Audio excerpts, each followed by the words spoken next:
morning, my awesome friends and followers of this wonderful YouTube channel. And to you, yes, you, thank you for becoming a member as we head in the direction of non-bullshittery. Yes, we like to call out the bullshit on this channel and a little bit of transparency.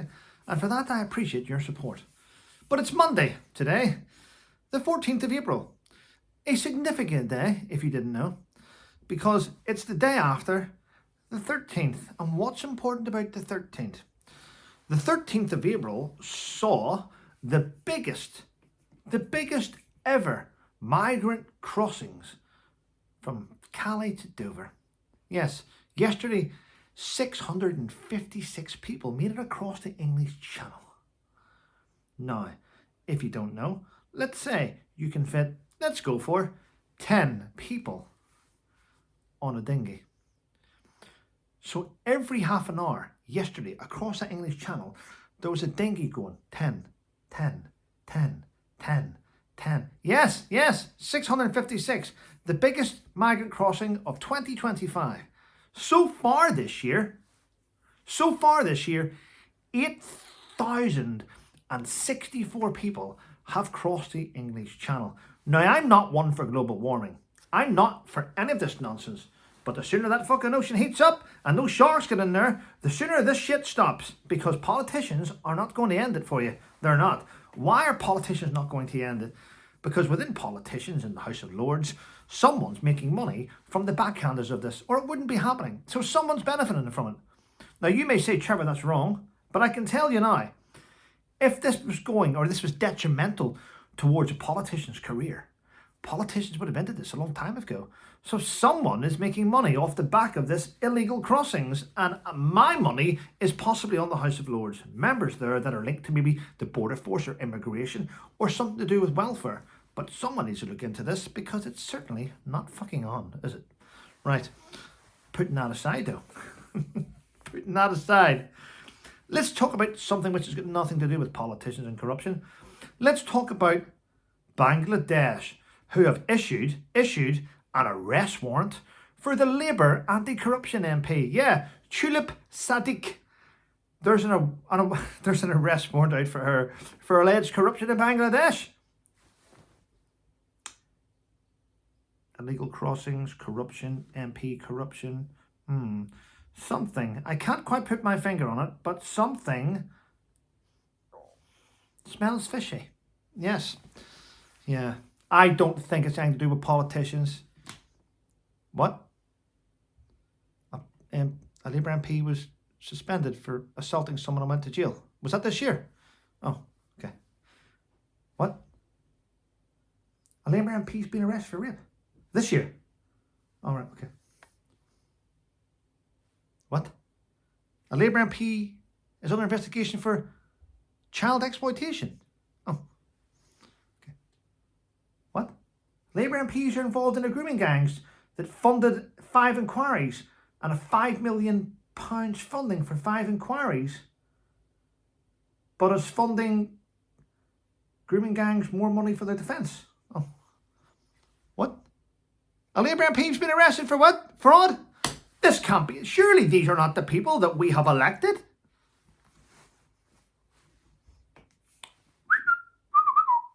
Anyway, what else is happening? Well, there is a journalist. I think it blows hot. He blows with the wind. You may have heard of him. I don't really want to do the work today. Jack Royston, who on a Monday supports Meghan, on a Friday loves the King, on a Saturday he hates Prince William, on a Sunday he fancies the Princess of Wales, on a Monday he likes Harry, the Prince of Thieves. And so here we have a royal sort of correspondent type person called Jack Royston, whose support towards the royal family goes whichever way the wind takes him. Well, he's now said on a podcast, alleged, it's not alleged, I read it this morning. It's not alleged. Tell the truth, Trevor. Stand with your convictions. That Meghan Markle is, she sold her soul, basically. Not his words, my words. She's monetizing her life. His words. Meghan's monetizing her life. She needs to find something and go with it. Well, she doesn't, does she? Because she hasn't got anything, has she? Without the royal connections, they are fucking dead. Dead as a doornail. And we have to respect that. And I'm now seeing more and more. Since I said last week on a rant, last week I said about the Prince of Wales, when he becomes king, is going to sort of kick someone out the door. Royal titles dangling, throw them in the bin. I mean, in my opinion, which is always a bit dangerous, but I believe that you should not be given a title for a county. Sussex, sausages, Suffolk, Essex. You shouldn't be given the Duke and Duchess of that unless you've actually fucking been there, or you've spent some time there, or you've added value to the economy in that area. Maybe we need to look at things like that from now on. It should be like, Trevor Colt has added value to Colchester. He's going to become the Duke of Essex. I wouldn't want it. It's bullshit. I've added no value to there whatsoever. I'm just saying. But I think you need to have some sort of connection to the area to even be associated with it. It's just... buy sausages there to become the Duke of Sausages. Do something. It's just crazy. Yep. And it's now saying, because the media spin things. Do the media lie? No, they would never lie. I mean, when I was a young apprentice doing carpentry and joinery, in the mornings I would be sent to get like a bit like a brunch tea type thing. And I would go to the bakery and I would get the sausage and egg sodas, because I worked in Northern Ireland. I get sausage and egg baps, they were called. A bun. And there was always one older gentleman who would make me go and buy the Sunday Sport. And on the front cover was aliens spotted in Sussex. Maybe it was Meghan from day one. And all these different things. And I hated it. But the stories in there could very well fall under the hammer of, not Holmes and the Hammer, but they could very well fall under like a royal correspondent type thing, especially today's royal correspondents. I mean, they're 10 a penny, aren't they?